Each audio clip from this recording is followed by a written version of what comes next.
Assalamualaikum warahmatullahi wabarakatuh. Waalaikumsalam warahmatullahi wabarakatuh.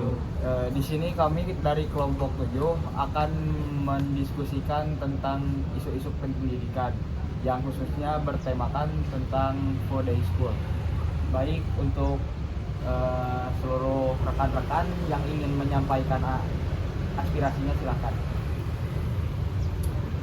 Tadi menurut saya di full day itu kan pasti ada pro dan kontra.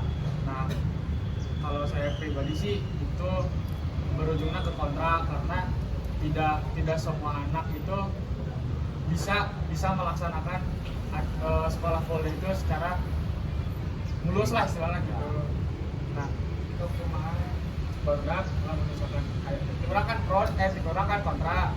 Untuk isi kayak pro maka gitu. Tuh. Ya, sampai APG kontranya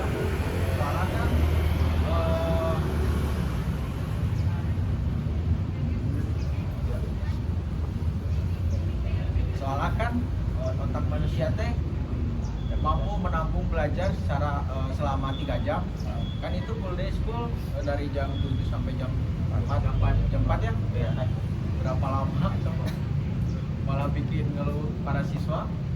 Guys, segitu dari saya. Jadi kalau misalkan apa sih namanya tuh, kalau misalkan tadi kan dikatakan 3 jam ya, 3 jam itu untuk di otak menampung gitu. Nah, belum lagi kita tuh belajar dari misalkan jam 7 sampai jam 4 sore, istirahat paling juga 1 jam lah gitu, istirahat 1 jam buat sholat, buat makan gitu lah istilahnya, istirahat. Terus sampai rumah itu bukannya buat istirahat, tapi buat kerjain tugas lagi. Tergantung gurunya, kalau misalkan gurunya ngasih tugas ya deadline waktunya cepat ya mau nggak mau kan kita harus dikerjain juga kayak gitu.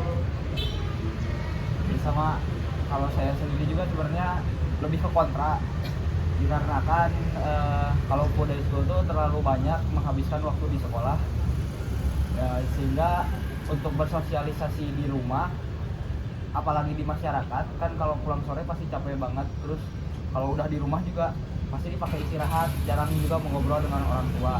Itu yang pertama karena terlalu banyak menghabiskan waktu.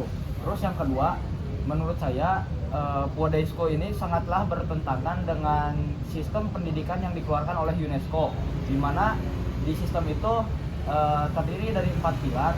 Yang pertama, pilar itu tentang learning to know. Nah, kalau untuk learning to know di Indonesia sendiri sebenarnya sudah terlaksana, dikarenakan ya di pembelajarannya di Indonesia ini terlalu berfokus pada learning to know tanpa ada tentang learning. Kan ada 4. Yang pertama learning to know, terus learning to do, terus learning to live together, terus ada untuk yang learning to be. Nah, jika menerapkan sistem full day school ini tentu saja bakal berfokus pada learning to know tanpa bisa melaksanakan tentang learning to live together, yang dimana artinya itu untuk belajar untuk hidup bersama dengan orang lain. Terus yang kedua juga tentang materi pendidikan di Indonesia itu terlalu berfokus pada learning to know tanpa menerapkan tentang learning to do. Jadi tentang pembelajaran apa yang akan kita lakukan ke depannya. Misalkan pembelajaran di sekolah tuh jarang kepake di kehidupan nyata, seperti misalkan jarang diaplikasikan seperti itu. Terus learning to do, kita tuh belajar seperti ini hanya untuk pembelajaran, untuk mengetahui aja tanpa bisa diterapkan ke depannya kayak gimana. Kita itu belajar ini buat misalkan untuk di jenjang pekerjaan, tidak ditujukan pada minat juga gitu. Apalagi untuk yang learning to be, kita tuh belajar misalkan semua orang kan cita-citanya tidak sama menjadi guru. Sedangkan tentang ilmu akademis itu pembelajarannya lebih berfokus untuk membentuk seseorang berpengetahuan tanpa ada praktek di akademis tuh menurut saya. Sehingga jika masuk dunia pekerjaan nanti, si orang tersebut akan merasa kebingungan dan harus beradaptasi lagi dan melakukan secara tidak langsung pembelajaran peer teaching yang didapatkan dari orang lain. Mungkin segitu. Ada yang mau menambahkan? Benar, izin masuk. Tujuan pemerintah mengadakan full day school ini kan, tujuannya itu dari sisi positifnya untuk menghindari para remaja-remaja dari pergaulan bebas. Ya sebenarnya untuk pergaulan bebas sendiri itu kembali ke pribadi masing-masing ya. Seperti saya juga di lingkungan saya sendiri, sebenarnya lingkungan saya itu tidak bagus lah, orang-orang putus sekolah, orang-orang mabok banyak, cuma kembali ke diri kita sendiri yang bisa menahan. Jadi kita tuh sebenarnya harus diajarkan untuk membedakan mana yang baik dan mana yang benar aja. Seperti saya banyak yang mengajarkan kalau jadi orang itu harus benar. Jadi alhamdulillah saya tidak terbawa-bawa oleh lingkungan itu. Mungkin apa tergantung diri sendiri lah. Justru kalau terlalu banyak menghabiskan waktu di sekolah dengan kurangnya sosialisasi di masyarakat, sehingga kita itu jadi susah untuk bersosialisasi di dunia luar juga. Misalkan kan jadinya sekarang dampaknya itu terlalu banyak orang introvert. Coba aja kalian pergi ke suatu tempat atau gaul satu tempat deh, kalian pas Opus, pas awal-awal, apakah kalian mudah bersosialisasi dengan teman kalian? Sulit kan? Kalau saya sendiri sebenarnya saya termasuk orang ekstrovert. Jadi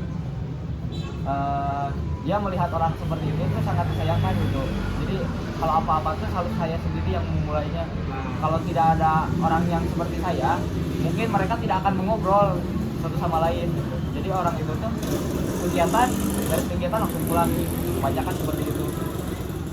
Kayak bahasa apa sih anak kampusnya tuh Kupu-kupu. kuliah pulang Jadi gitu. si perkuliahan ini tidak Tapi kan ada seseorang waktu nggak tahu Mabim, nggak tahu August, ada yang bilang kalau misalkan nggak tahu berapa persennya, ini mah kata apa sih, pandangan sendiri takut salah, mohon dikoreksi, sekitar 30 atau 40% itu kita bisa mencakup tentang mata kuliah.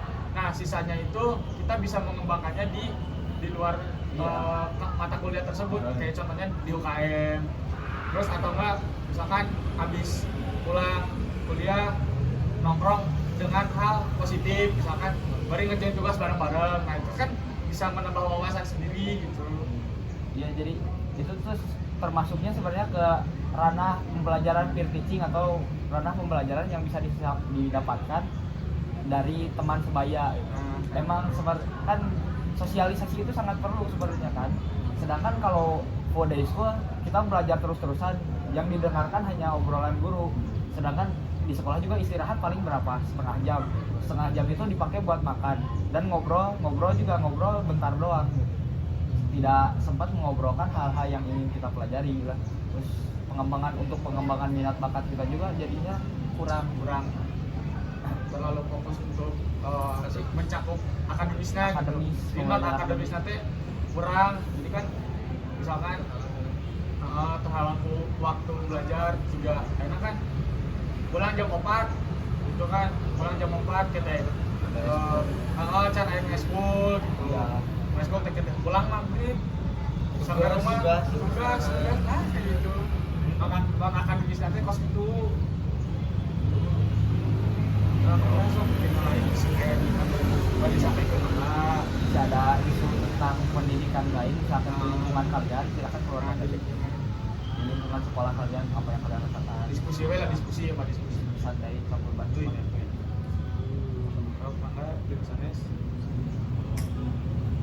Ini mah tentang tentang fasilitas di sekolah. Kan biasanya fasilitas sekolah itu kan harusnya bagus nih. Apa jangan-jangan fasilitas itu karena dana untuk memfasilitasi sekolah itu dikorupsi gitu sama orang-orang yang ada di atas kan. Nah, apa sih peran kita dan upaya kita itu untuk mengatasi orang-orang yang mengkorupsi dana pendidikan? Silakan ada yang mau kasih solusi atau saran? Izin masuk ya, maksudnya teh benar. Buat setahu saya kan di pemerintah itu selama beberapa tahun ke belakang itu ada dana bos. Iya, dana bos, Nah, dana iya. bos itu kan udah ditentuin, misalkan negeri Berapa? sekian, swasta sekian. Nah itu tuh kan kalau misalkan tidak tidak sesuai dengan kriteria atau jumlah dari atas, itu kan bisa jadi pertanyaan. Nah itu dikorupsinya sama siapa atau dilipatnya sama siapa gitu kan, pertanyaannya kayak gitu.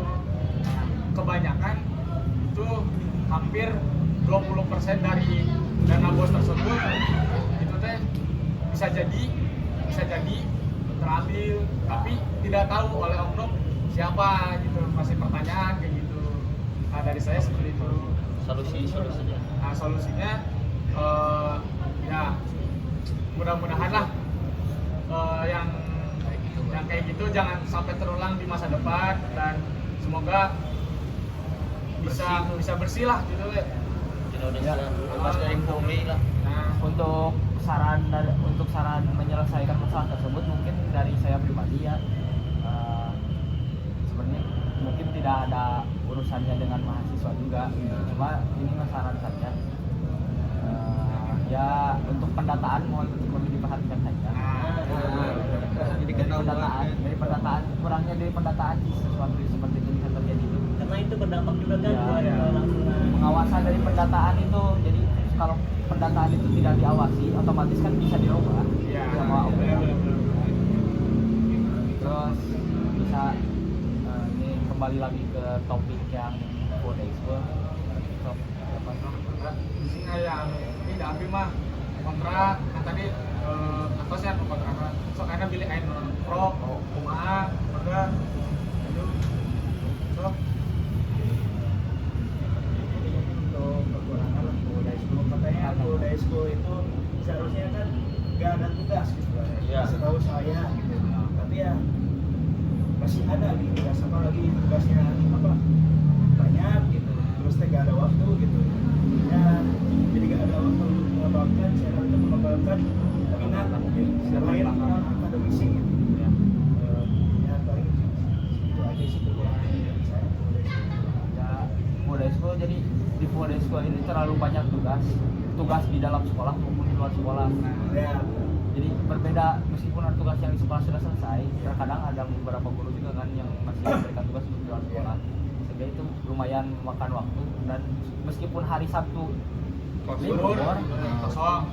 nah si hari libur itu kadang jarang dipakai untuk bersosialisasi dengan orang luar gitu. Jadi dia cuma bisa memakai waktu itu untuk bersosialisasi pendekatan dengan keluarganya sendiri.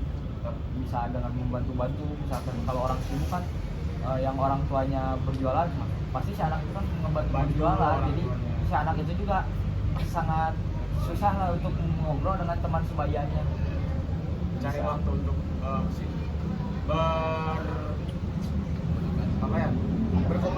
berkomunikasi dengan teman sebayanya itu kurang dikarenakan kekurangan waktu.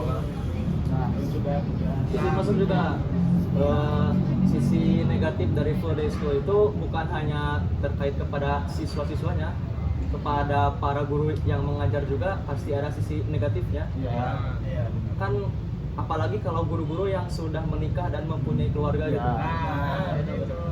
Quality time dengan keluarganya itu cuman pada habis maghrib Ya. kalau misalnya Ya, kan. iya. Nggak ada juga. Ya, untuk guru sendiri juga kan punya kesibukan juga gitu. Apalagi dibandingkan siswa sebenarnya lebih banyak guru juga gitu kesibukan seperti mengurus keluarga. Terus kalau ada barang-barang yang harus dibereskan di rumah kan itu pekerjaan orang tua juga gitu. Jadi kasihan lah kalau Full Day School ini terus diterapkan menurut saya. Jadi solusinya ke depannya mungkin si Full Day School ini bisa digantikan dengan ya enggak, bukan kurikulum sebelumnya sebenarnya. Bisa untuk kurikulum kedepannya bisa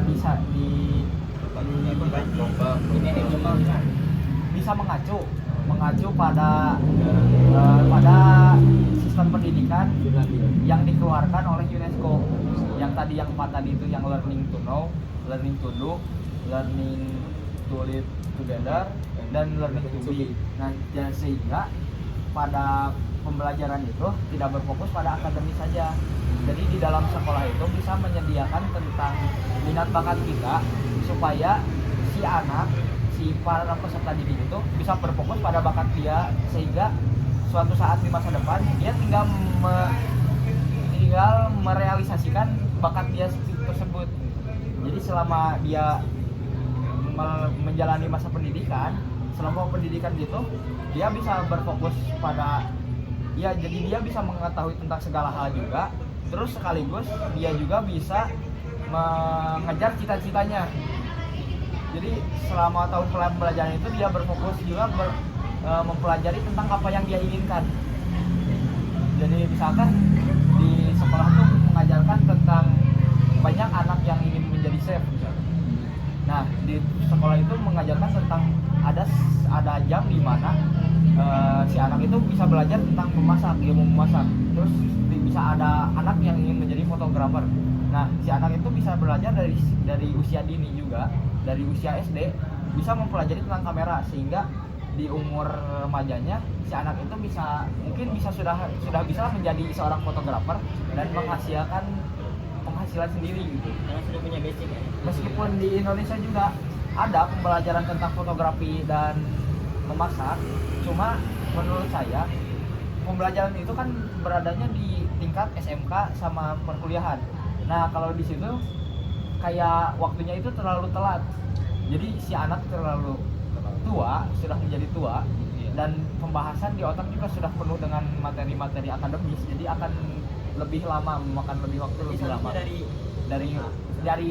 Dari anak usia SD sudah ditentukan tentang minat bakat dia, ditentukan di sekolah. Jadi pembelajaran seperti itu dilakukan di sekolah. Seperti itu mungkin saran dari saya, solusinya. Kalau misalkan kayak gitu teh, minimalnya kayak tadi kan ambilnya teh SMK atau enggak perkuliahan.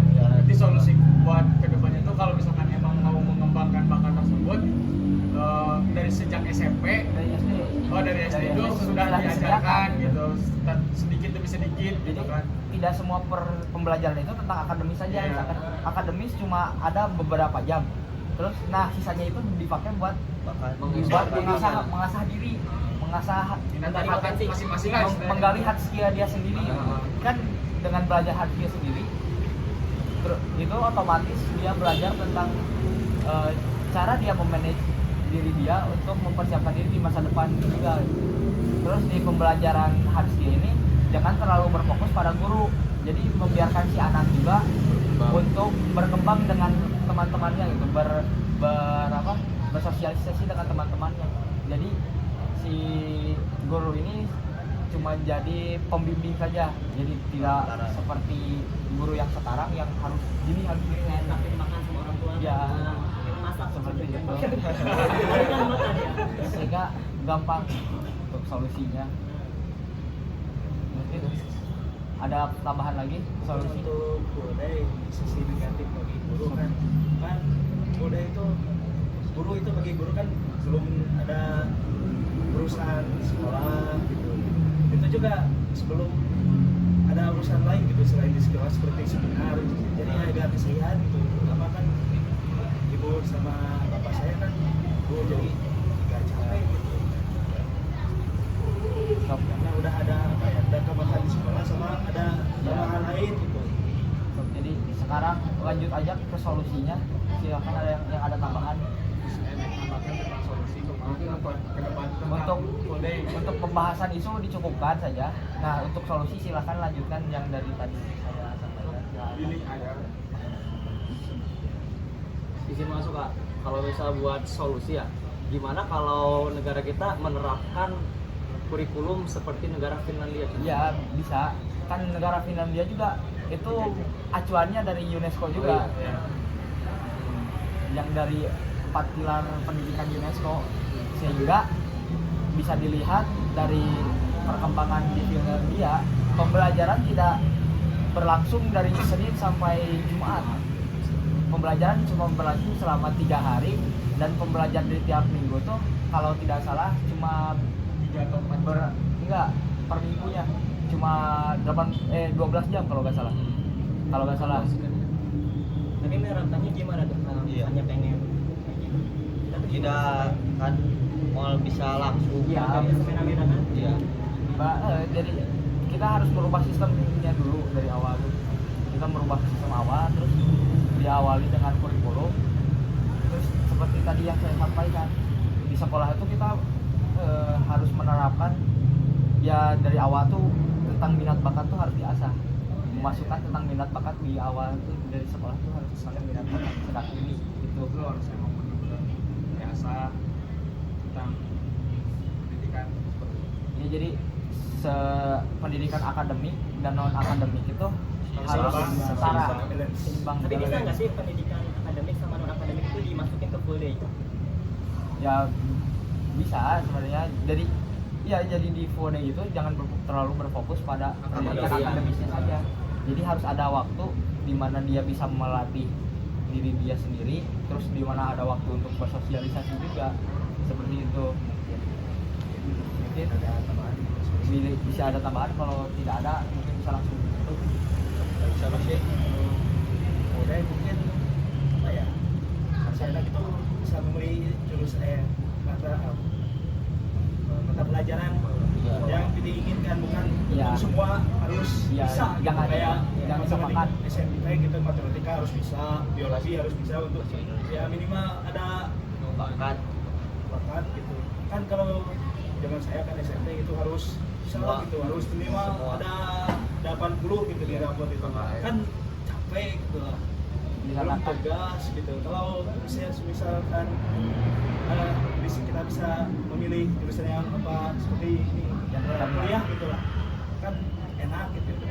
Sudah ada apa ya, sudah ada ini minat gitu. Jadi sudah si anak itu sudah apa, tahu lah jalannya itu harus gimana gitu, juga harus bisa segalanya gitu. Ya tidak harus disamakan dikarenakan karakter orang itu berbeda-beda. Ya. Setuju ya. Untuk solusinya seperti itu. Kalau bisa acuannya mengacu pada ya landasan sistem pendidikan UNESCO saja yang kita tempatkan. Mungkin dicukupkan sekian diskusi dari kelompok 7 dan sudah menemukan solusi ya. Alhamdulillahnya. Mohon maaf bila ada kesalahan kata. Wassalamualaikum warahmatullahi wabarakatuh. Waalaikumsalam warahmatullahi wabarakatuh.